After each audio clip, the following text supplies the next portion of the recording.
Russian researchers in the late 1940s kept 5 people awake for 15 days using an experimental gas-based stimulant.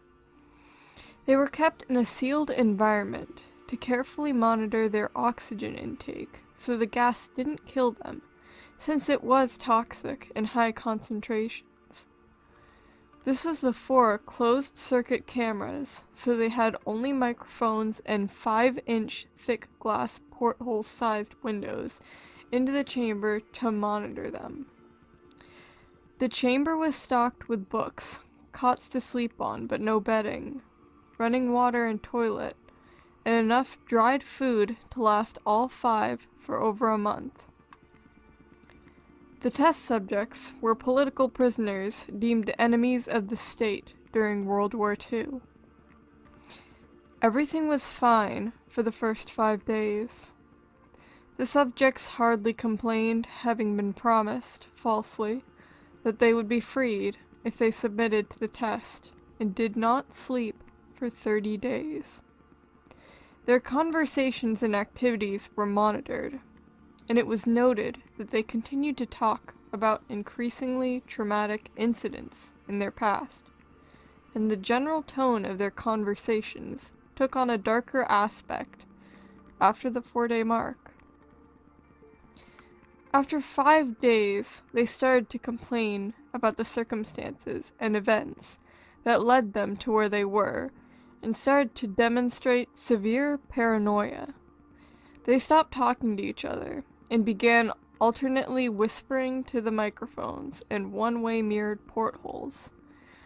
Oddly, they all seemed to think they could win the trust of the experimenters by turning over their comrades, the other subjects in captivity, with them.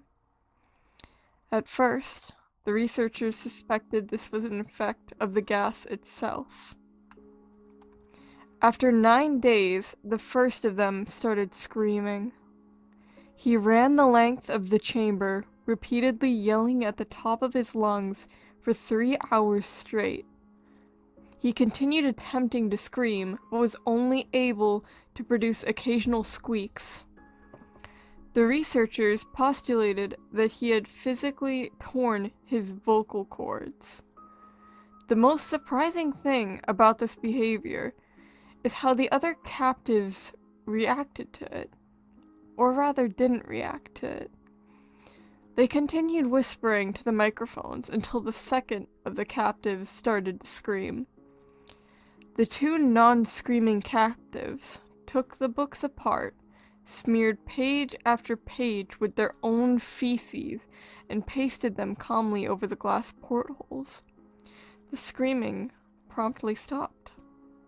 So did the whispering to the microphones.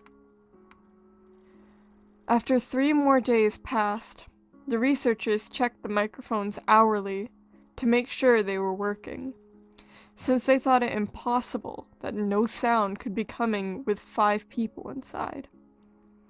The oxygen consumption in the chamber indicated that all 5 must still be alive. In fact, it was the amount of oxygen 5 people would consume at a very heavy level of strenuous exercise. On the morning of the 14th day, the researchers did something they said they would not do to get a reaction from the captives. They used the intercom inside the chamber, hoping to provoke any response from the captives they were afraid were either dead or vegetables. They announced, "We are opening the chamber to test the microphones. Step away from the door and lie flat on the floor or you will be shot. Compliance will earn one of you your immediate freedom." To their surprise, they heard a single phrase in a calm voice respond, "We no longer want to be freed." Debate broke out among the researchers and the military forces funding the research. Unable to provoke any more response using the intercom, it was finally decided to open the chamber at midnight on the 15th day. The chamber was flushed of the stimulant gas and filled with fresh air, and immediately voices from the microphones began to object. 3 different voices began begging, as if pleading for the life of loved ones, to turn the gas back on. The chamber was opened, and soldiers sent in to retrieve the test subjects. They began to scream louder than ever, and so did the soldiers when they saw what was inside. 4 of the 5 subjects were still alive, although no one could rightly call the state that any of them in life. The food rations past day 5 had not been so much as touched. There were chunks of meat from the dead test subjects' thighs and chest stuffed into the drain in the center of the chamber, blocking the drain and allowing 4 inches of water to accumulate on the floor. Precisely how much of the water on the floor was actually blood was never determined. All 4 surviving test subjects also had large portions of muscle and skin torn away from their bodies. The destruction of flesh and exposed bone on their fingertips indicated that the wounds were inflicted by hand, not with teeth as the researchers initially thought. Closer examination of the position and angles of the wounds indicated that most, if not all of them, were self-inflicted. The abdominal organs below the ribcage of all 4 test subjects had been removed, while the heart, lungs, and diaphragm remained in place. The skin and most of the muscles attached to the ribs had been ripped off, exposing the lungs through the ribcage. All the blood vessels and organs remained intact. They had just been taken out and laid on the floor, fanning out around the eviscerated but still living bodies of the subjects. The digestive tract of all 4 could be seen to be working, digesting food. It quickly became apparent that what they were digesting was their own flesh that they had ripped off and eaten over the course of days. Most of the soldiers were Russian special operatives at the facility, but still, many refused to return to the chamber to remove the test subjects. They continued to scream to be left in the chamber, and alternately begged and demanded that the gas be turned back on, lest they fall asleep. To everyone's surprise, the test subjects put up a fierce fight in the process of being removed from the chamber. One of the Russian soldiers died from having his throat ripped out. Another was gravely injured by having his testicles ripped off, and an artery in his leg severed by one of the subject's teeth. Another 5 of the soldiers lost their lives, if you count ones that committed suicide in the weeks following the incident. In the struggle, one of the 4 living subjects had his spleen ruptured, and he bled out almost immediately. The medical researchers attempted to sedate him, but this proved impossible. He was injected with more than 10 times the human dose of a morphine derivative and still fought like a cornered animal, breaking the ribs and arm of one doctor. When heart was seen to beat for a full 2 minutes after he had bled out to the point there was no more air in his vascular system than blood. Even after it stopped, he continued to scream and flail for another 3 minutes, struggling to attack anyone in reach, and just repeating the word "more" over and over, weaker and weaker, until he finally fell silent. The surviving 3 test subjects were heavily restrained and moved to a medical facility, the 2 with intact vocal cords continuously begging for the gas, demanding to be kept awake. The most injured of the 3 was taken to the only surgical operating room that the facility had. In the process of preparing the subject to have his organs placed back within his body, It was found that he was effectively immune to the sedative they had given him to prepare him for the surgery. He fought furiously against his restraints when the anesthetic gas was brought out to put him under. He managed to tear most of the way through a 4-inch wide leather strap on one wrist, even though the weight of a 200-pound soldier was holding that wrist as well. It took only a little more anesthetic than normal to put him under, and the instant his eyelids fluttered and closed, his heart stopped. In the autopsy of the test subject that died on the operating table, it was found that his blood had triple the normal level of oxygen. His muscles that were still attached to his skeleton were badly torn, and he had broken 9 bones in his struggle to not be subdued. Most of them were from the force his own muscles had exerted on them.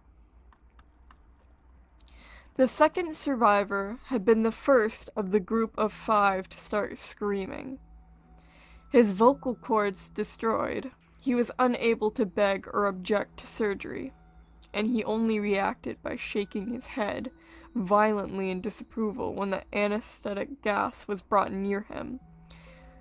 He shook his head yes when someone suggested, reluctantly, they try the surgery without anesthetic, and did not react for the entire 6-hour procedure of replacing his abdominal organs and attempting to cover them with what remained of his skin. The surgeon presiding stated repeatedly that it should be medically impossible for the patient to still be alive. One terrified nurse assisting the surgery stated that she had seen the patient's mouth curl into a smile several times whenever his eyes met hers. When the surgery ended, the subject looked at the surgeon and began to wheeze loudly, attempting to talk while struggling. Assuming this must be something of drastic importance, the surgeon had a pen and pad fetched so the patient could write his message. It was simple. Keep cutting. The other 2 test subjects were given the same surgery, both without anesthetic as well, although they had to be injected with a paralytic for the duration of the operation. The surgeon found it impossible to perform the operation while the patients laughed continuously. Once paralyzed, the subjects could only follow the attending researchers with their eyes. The paralytic cleared their system in an abnormally short period of time, and they were soon trying to escape their bonds. The moment they could speak, they were again asking for the stimulant gas. The researchers tried asking why they had injured themselves, why they had ripped out their own guts, and why they wanted to be given the gas again. Only one response was given: I must remain awake. All 3 subjects' restraints were reinforced, and they were placed back into the chamber, awaiting determination as to what should be done with them. The researchers, facing the wrath of their military benefactors for having failed the stated goals of their project, considered euthanizing the surviving subjects. The commanding officer, a former KGB agent, instead saw potential and wanted to see what would happen if they were put back on the gas. The researchers were strongly objected, but were overruled. In preparation for being sealed in the chamber again, the subjects were connected to an EEG monitor and had their restraints padded for long-term confinement. To everyone's surprise, all 3 stopped struggling the moment it was let slip that they were going back on the gas. It was obvious that at this point all 3 were putting up a great struggle to stay awake. One of the subjects that could speak was humming loudly and continuously. The mute subject was straining his legs against the leather bonds with all his might, first left, then right, then left again, for something to focus on. The remaining subject was holding his head off his pillow and blinking rapidly. Having been the first to be wired for EEG, most of the researchers were monitoring his brainwaves in surprise. They were normal most of the time, but sometimes flatlined inexplicably. It looked as if he was repeatedly suffering from brain death before returning to normal. As they focused on paper scrolling out of the brainwave monitor, only one nurse saw his eyes slip shut at the same moment his head hit the pillow. His brainwaves immediately changed to that of a deep sleep, then flatlined for the last time as his heart simultaneously stopped. The only remaining subject that could speak started screaming to be sealed in now. His brainwaves showed the same flat lines as the one who had just died from falling asleep. The commander gave the order to seal the chamber with both subjects inside, as well as 3 researchers. One of the named 3 immediately drew his gun and shot the commander point blank between the eyes, then turned the gun on the mute subject and blew his brains out as well. He pointed his gun at the remaining subject, still restrained to a bed as the remaining members of the medical and research team fled the room. "I won't be locked in here with these things. Not with you," he screamed at the man strapped to the table. "What are you?" he demanded. "I must know." The subject smiled. "Have you forgotten so easily?" the subject asked. "We are you.